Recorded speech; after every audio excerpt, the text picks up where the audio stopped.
जो भी व्यक्ति सच्चे मन से इस व्रत को रखता है, भगवान शिव की कृपा से उसके सारे दुख, सारे कष्ट दूर हो जाते हैं।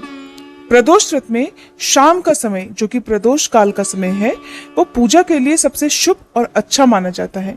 मान्यता है कि प्रदोष काल के समय भगवान शिव कैलाश पर्वत पर नृत्य करते हैं और बहुत ही प्रसन्न मुद्रा में होते हैं। इस समय यदि भक्त उन्हें सच्चे मन से पुकार कर अपने मनोकामना पूर्ति के लिए प्रार्थना करें तो वो सबकी मनोकामनाएं पूर्ण कर देते हैं।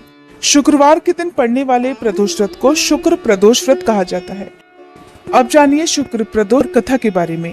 पौराणिक कथा के अनुसार किसी नगर में 3 दोस्त रहा करते थे, एक राजकुमार, एक ब्राह्मण कुमार और एक धनिक कुमार।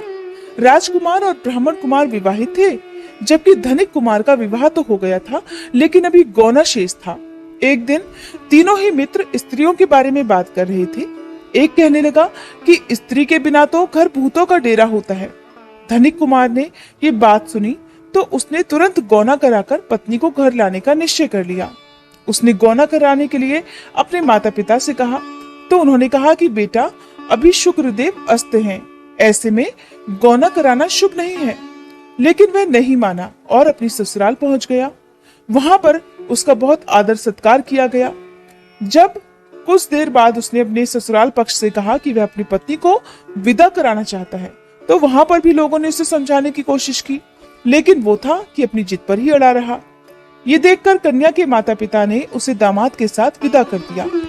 अब दोनों पति पत्नी जैसे ही बैलगाड़ी पर सवार होकर एक नगर से बाहर निकले, वैसे ही उनकी बैलगाड़ी का एक पहिया टूट गया और बैल की भी एक टांग टूट गई।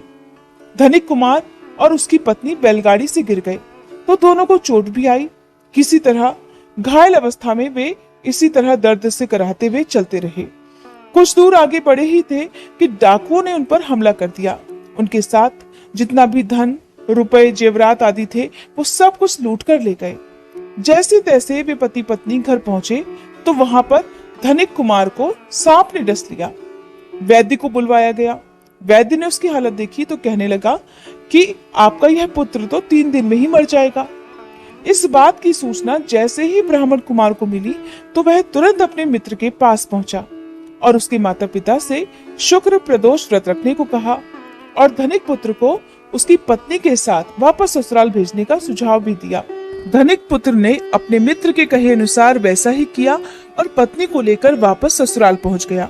विधि पूर्वक शुक्र प्रदोष व्रत रखा।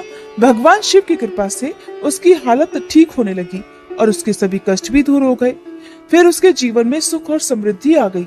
इस प्रकार जो भी सच्चे मन से शुक्र प्रदोष व्रत रखता है और इस कथा को पढ़ता या सुनता है, भगवान शिव उनके सभी दुख दूर कर देते हैं। उनका जीवन खुशहाल होता है और हर प्रकार के सुख की प्राप्ति होती है।